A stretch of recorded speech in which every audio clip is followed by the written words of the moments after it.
Hello friends, welcome to my channel Smart Education India. My name is Gautam Malik. In this video, I am going to discuss about an important topic, learning disability. तो बंधुगण देखंतु आज रे video रे मु आपनको learning disability ऊपर details कहया पई जाउची। तो प्रथम देखंतु डिसऑर्डर। तो डिसऑर्डर मीनिंग कोन?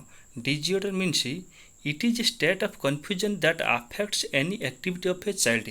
तो आपण माने देखिथिबे तो क्लास रे हो किंबा क्लास रूम बाहर हो तो पिला it is A state of confusion. यह गोटे कंफ्यूजन पिला मान मन भर गोटे कंफ्यूजन क्रिएट करथाय जहाँकि तांकर एनी माने अनेक बहुत किछि एक्टिविटी को तो से अफेक्ट करथाय। तो देयर से एक्टिविटी कौन हो पारे? आइदर फिजिकल एक्टिविटी हो पारे किंबा मेंटल एक्टिविटी हो पारे।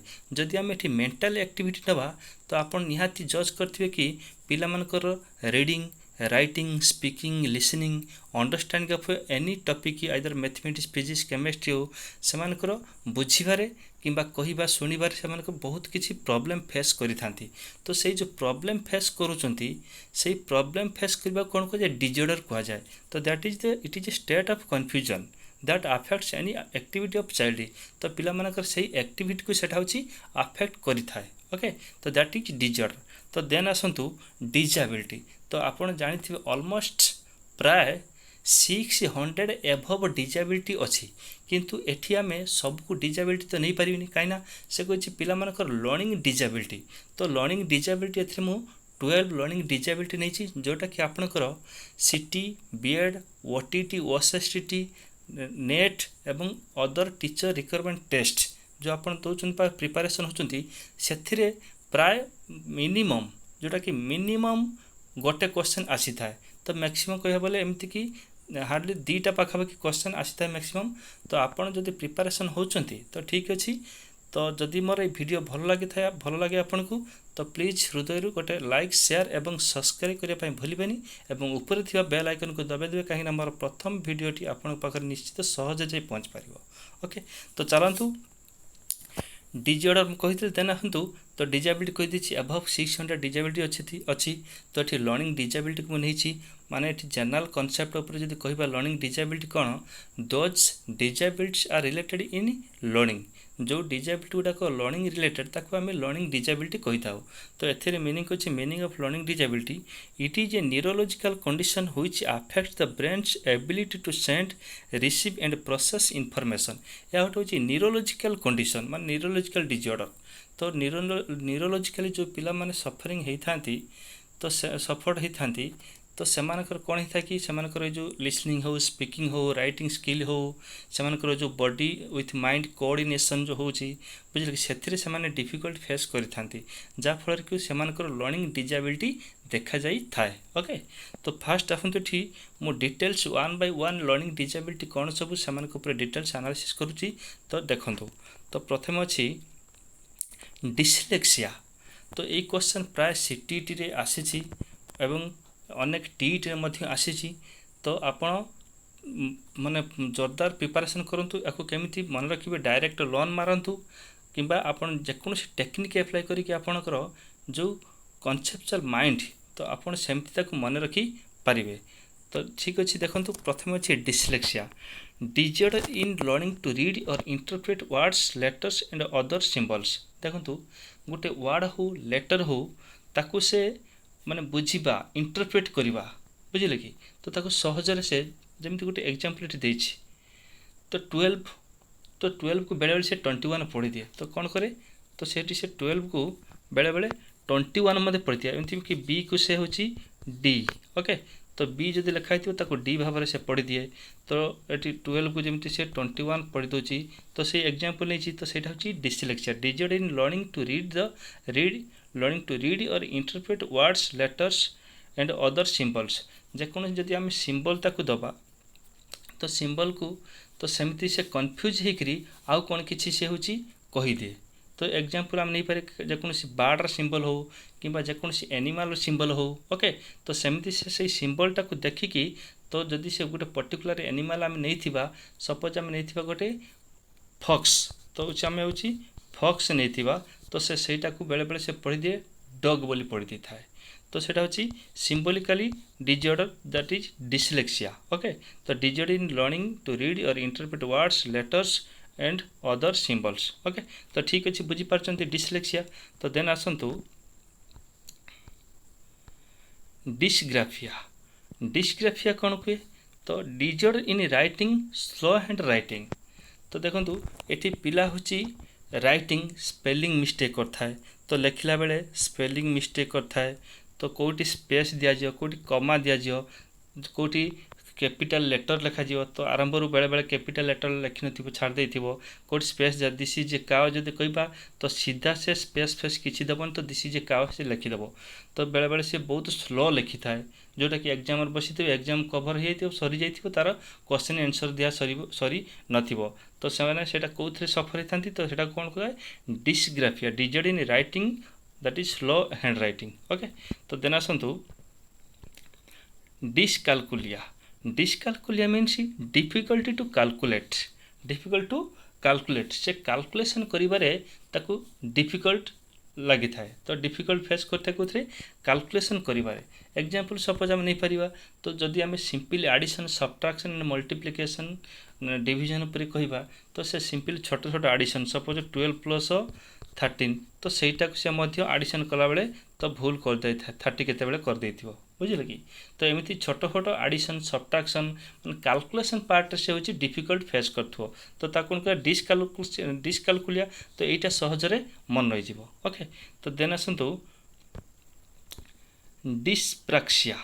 डिस्प्रैक्सिया कौन कहूँ? Loss of ability to perform coordinated moments. तो देखो तो पिला जिते हूँ रनिंग करूथबो, ओके, रनिंग करूथबो किंबा जेकोसी खेलुथबो, तो से खेल खेल पड़ जाउथबो, भल खेली पार नथिबो, रनिंग पड़ जाउथबो, किंबा ताकू जदि हम पेंसिल किंबा पेंसिल सहित आर्ट करिया पई देले, तो सेठी तार माइंड एंड जो हैंड जो फाइन आर्ट आम कहती फाइन मोटर आम जो लिखा कि आर्ट करवा, तो तार माइंड आ जो आर्ट करने तो हूँ तार फिंगर, तो से कनेक्शन जोटा body connection, loss of ability to perform coordinated moments, जो कोऑर्डिनेशन ठीक से मानकर रुहेनी, तो से भल आर्ट करें, तो भल हैंड रईटिंग यहाँ आसो, हैंड रईटिंग लिखिपारे माने केंचा मेचा हैंड रईटिंग डिस्प्रैक्सिया कह जाए। आम से कौन पढ़ले, से जो पढ़ले hand writing slow hand right से जिन अलग, तो कहीं ना से जिन ये अलग कि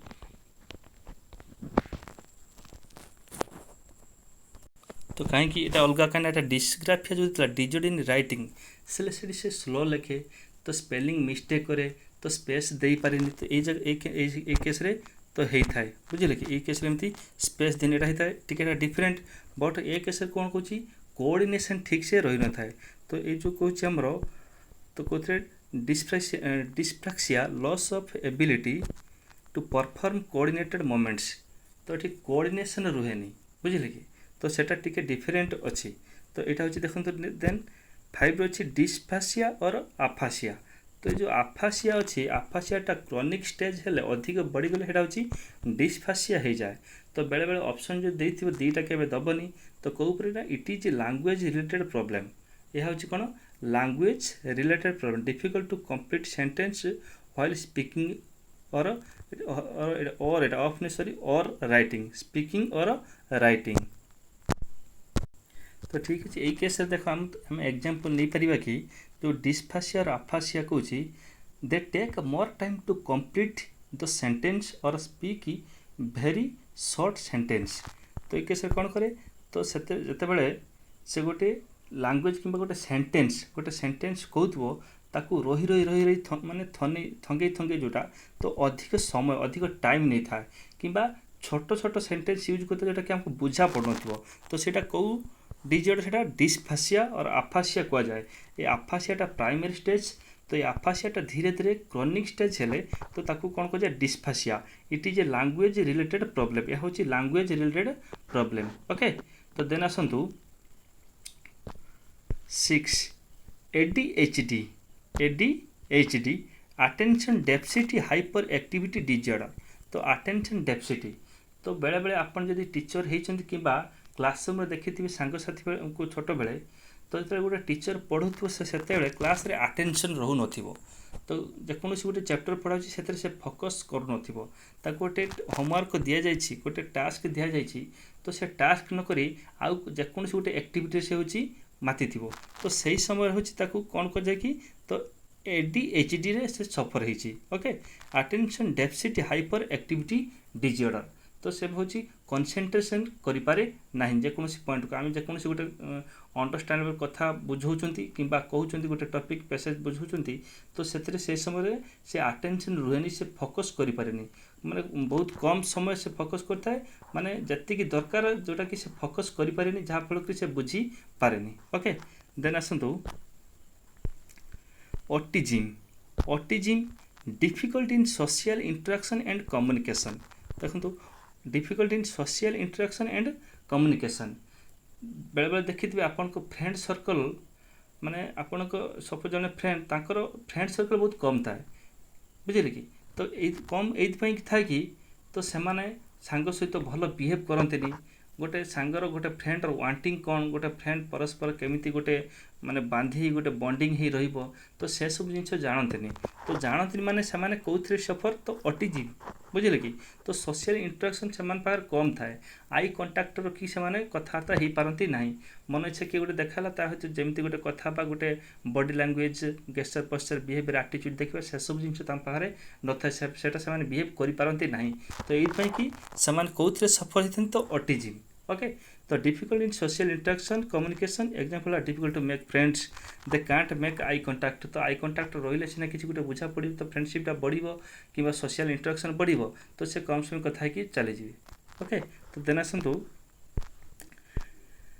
डिस्थेमिया तो डिस्थेमिया कौन कौच it is a long term or chronic form of depression तो देखिए आप गोटे लोक बहुत दुखरे रोथुव दुखित हो रोथुव डिप्रेशन रोथुव सैड मूड रे रोथुव तो से सैड मूड जोटा कौच तो डिप्रेशन हो तो जोटा से धीरे धीरे से बढ़ी जाए तो डिस्थेमिया क्रॉनिक स्टेज पड़े सेटा डिस्थेमिया हो जाए तो से सब हूँ सैड मूड रे रोथुव बुझे कि अपसेट रोथुव सांगसाथी सहित भलसे मिसु नथिबो कोनोसी गोटे जेकोसी गोटे एक्टिविटी करवा तो से पार्टिसिपेट करूँ से डांस हो स्पोर्ट्स हो गेम हो जेकोसी एक्टिविटी तो से पार्टिसिपेट करूँ सांग मान सहित इंटरेक्शन कम रखुव दैट इज डिस्थेमिया तो माने से हूँ से सब हूँ सैड सैड सैड डिप्रेशन जोटा सैड फिलिंग्स मनुआ जोटा दुखित दुखरे ही रही था ओके तो देन आसतु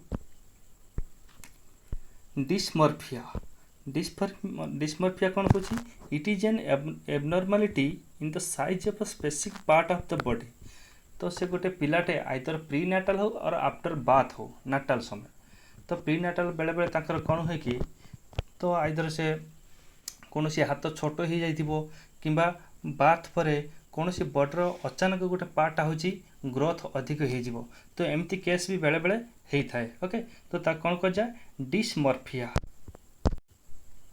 तो देना हूँ डिस्टोपिया तो डिस्टोपिया कौन कौच एन इमेजिन्ड प्लेस और state in which everything is unpleasant और बैड तो से कौच एन इमेजिन्ड प्लेस और state in which everything is unpleasant और बैड बेले बेले देखिए आपण मन को आसो ये दुनियाटा भल लगुनि तो कौन सांगसाथी मत समस्ते धक्का दौरान ये दुनिया मत धक्का देती तो ये स्थान मत भल लगुनि तो जदि गोटे ट्राभेलिंग कि टूर को बाहर ना मना करदे जेकोसी गोटे एक्टिविटी करने चाहूँ मना करदे तो एमती बेले हुए कि कौन जिनस भल न लगे माने सब अनप्लीजेंट और बैड लगे ये जिनस खाइबा ना से मत भल लगुनि तो ये जिनस करवा ना से ठीक ठाक लगनी ये प्लेस को जीवा ना से जावाई भल लगे तो एमती कि दुनिया किसी भल लगे तो बेले बेले से कि तो सुइसाइड करने आटेम्प भी बेले बेले मनर आसी थाए कि माना दुनियाटा मत धक्का दूची फ्रेंड सर्कल मत भल लगुनि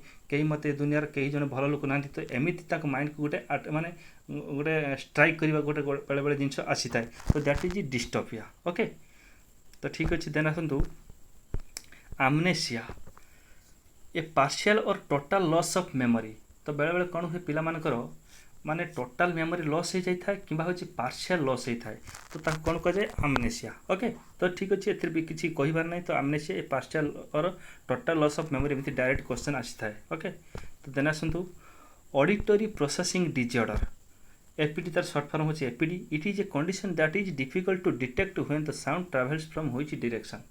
तो बेले बेले कौन हुए कि आम क्लासरूम बसी था कि बाहर जाऊा कि साइकिल जाऊा कि कौटी छिड़ा होता तो किए से कौटी आमको गोटे डाकिदेव तो आम सहज डिटेक्ट करें। ओके तो ताको आम कौन करती तो सहजर आम डिटेक्ट करें ना किए कौटी थी। ओके तो आम एपट बस एपट गोटे सांग फ्रेंड अच्छी आमको डाकिदेले तो आम भावती सपोज आम यहाँ हूँ रईट सैड्रे अच्छी आम भावती कि लेफ्ट सैड किए डाकिला कि कौटी पछपट डाकिला तो सहीटा आम सहज डिटेक्ट करें ना।